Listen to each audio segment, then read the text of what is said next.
Hello అందరికీ. మేమైతే bike తీసుకున్నా అని చెప్పా గదా!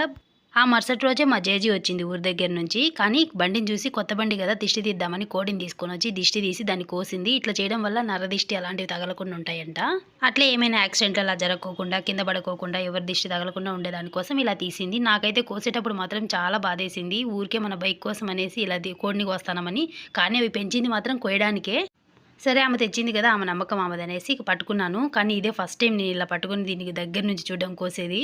అంతే మరి పెద్దోళ్ళ నమ్మకాలు పెద్దోళ్ళవే. వాళ్ళు ఎంతమంది చెప్పినా వాళ్ళ నమ్మకాల మీదే ఉంటారు గానీ వేరే మాట వినరు. మా జేజీ గూడా అంతే. మేము ఊరికెళ్ళినా గూడా అంతే. మాకు దిష్టి తీయడం అట్లాంటివన్నీ చేస్తా ఉంటది. తాయెత్తులు కట్టడం అట్లాంటివన్నీ.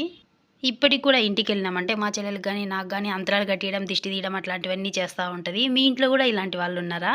ఉంటే కూడా కామెంట్ చేయండి. నేనైతే కోసిన తర్వాత దాని బ్లేడ్‌తో బొట్టు పెట్టేశాను 2 వీల్స్‌కి. వీడియో నచ్చినట్లయితే తప్పకుండా సబ్స్క్రైబ్ చేయండి. Thank you.